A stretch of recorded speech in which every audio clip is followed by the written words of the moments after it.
Kod pripreme jabukovače prvo je potrebno napraviti sirup ili takozvanu agdu. Mnogi stavljaju vruć sirup na vruću pitu, neki stavljaju kao i na baklavu hladan sirup na vruću pitu. Uglavnom, kako god da napravite, ona će vam sigurno ispasti dobra. Ja uvek, kako za baklavu, tako i za jabukovaču, prvo napravim sirup, ostavim na sobnoj temperaturi da se prohladi dok pripremim ili baklavu ili jabukovaču i onda vruću jabukovaču prelijem sa sirupom koji se prohladio na sobnoj temperaturi, znači nije potpuno hladan kao iz frižidera. A za sirup će nam biti potrebno šolja koju merim je šolja od 2,5 deci. S tom šoljom sve merite i stavit ću 3 te šolje šećera u šerpicu, a potom ću dodati te 2 šolje vode, to je znači 500 ml, i ostavit ću da se sirup kuva. Sirup stavite da se kuva, promešajte šećer kako se ne bi desilo da zagori. Vrlo brzo će šećer u toploj vodi da otopi, a onda od momenta vrenja smanjite temperaturu da lagano krčka i kuvajte od momenta vrenja oko 10 do 15 minuta. Znaćete da je gotova, to ću vam i pokazati. Najlakši način je da pipnete malo sirupa i ukoliko je smesa lepljiva ili onako kao masna, da tako kažem, dođe, onda je znači sirup dovoljno dobar. Sirup ne sme da vam bude ni previše ušpinovan, jer će onda stegnuti u šećer i će se šećer prilikom stajanja na jabukovači, tako isto i za baklavu važi pravilo, a ne valja ni da vam je retko, jer će onda da se razliva po tepsiji i bit će gnjecav kolač. Pred kraj kuvanja dodat ću 1 kesicu vanilin šećera i nekoliko kolutova limuna. Možete koristiti limunov sok, ali nekako je meni mnogo lepše kad samo dodam ovako kolutiće limuna. I ostavit ću još samo 2 do 3 minuta da se svi sastojci lepo sjedine, a potom je potrebno skloniti sa ringle. Sada ću napraviti preliv za kore, a to je 100 g maslaca, možete koristiti i margarin. I ja uvek prelijem maslac sa 100 ml običnog ulja i stavit ću sad to na tihu temperaturu da se sjedini, tačnije da se maslac istopi. On mora biti u tečnom stanju, ne previše vruć, ali taman dok napravimo sirup i dok pripremimo jabuke, on će se dovoljno i prohladiti.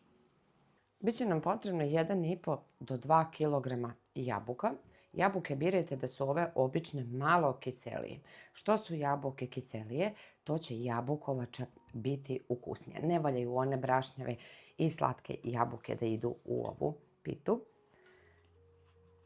I sada ću očistiti jabuke, a potom i izrendati na krupnije rende.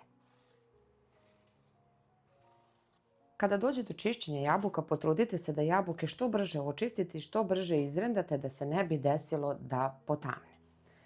Sada na ovo krupno rende, odmah u šerpi u kojoj ćete dinstati jabuke, odmah tu i počnite sa rendanjem.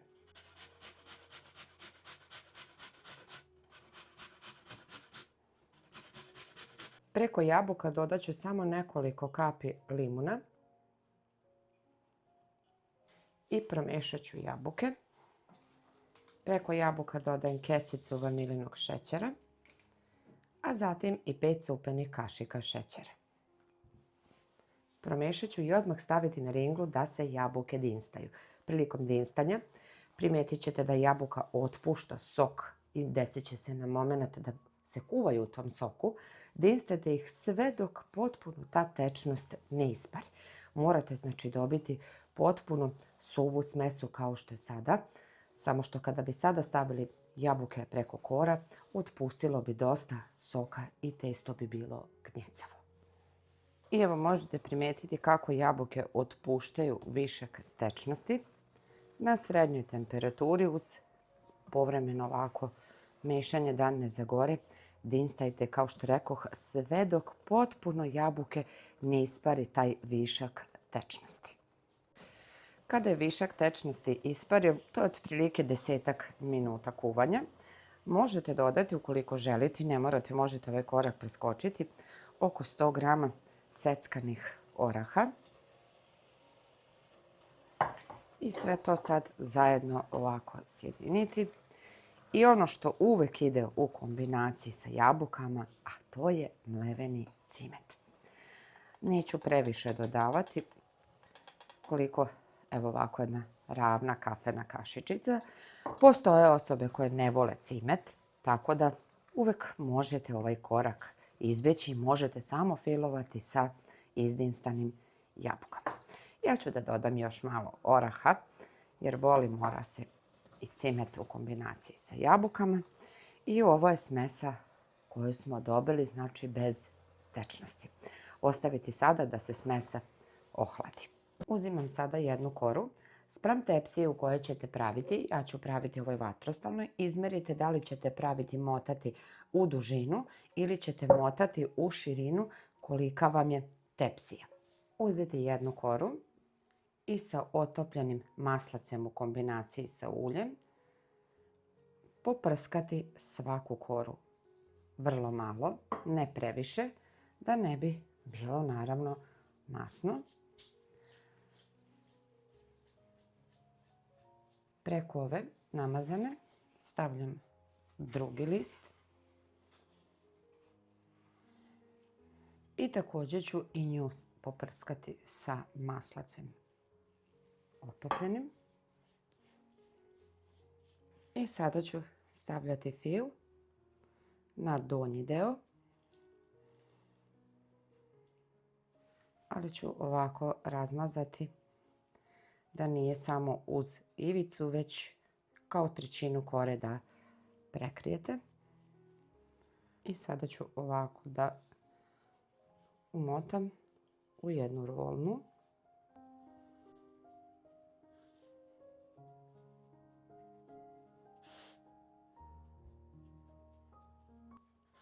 I odmah kada zamotate, lakše vam je, možete odmah i u tepsiji seći, odmah oštrim nožem sećete na željena parčad. Ja ću ovako iseći prvo po pola.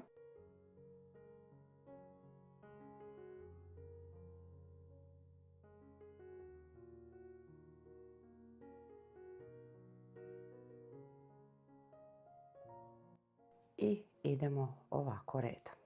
Trudite se samo da vam ovaj kraj koji ste motali, donji deo, uvek bude dole.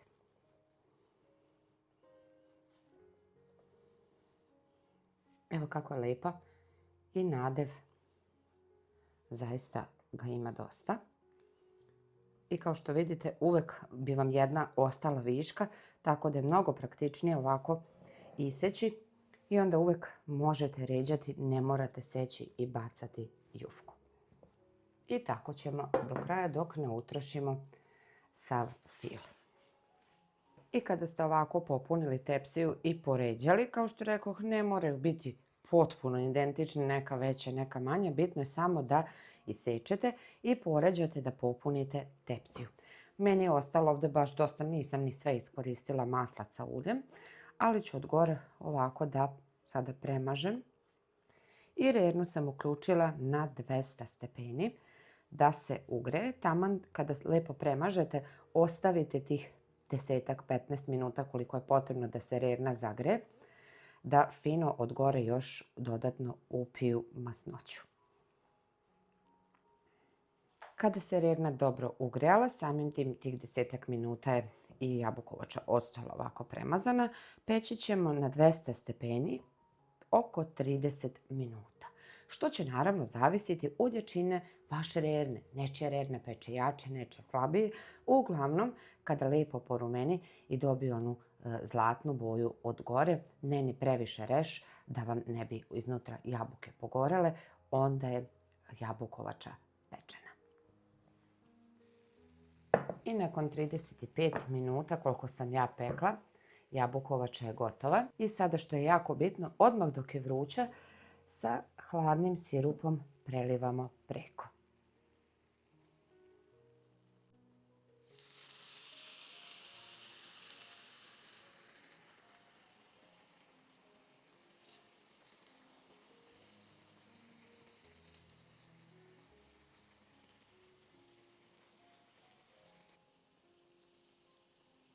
Prilikom sipanja sirupa Sipajte ga postepeno da jabukovača postepeno krene da upija ovaj saft, ali kao što vidite trenutno sirupa ima baš dosta, ali će vremenom kako se bude hladilo, naravno da upije.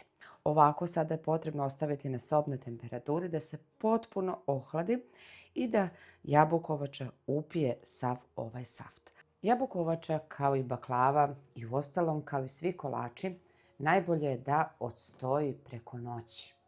Onda se ona lepo ohladi i svi sastojci se lepo sjedine i dozvoli da kore upiju dovoljnu količinu ove tečnosti. Ja vam zasigurno ne mogu opisati koliko je ovo ukusno i dobro, pa ukoliko ste ljubitelji jabuka, ja vam toplo preporučujem da ovo napravite. Što se tiče samih rolnica, jabukovače nije previše slatka, pa ukoliko želite da vam budu slađe, slobodno možete povećati količinu šećera, ali po mom ukusu je ovo taman, što znači da ima dovoljno slatkoću koliko treba, ali ništa preterano. Spolja pomalo hrskava, iznutra mekana i sočna. Prijatno!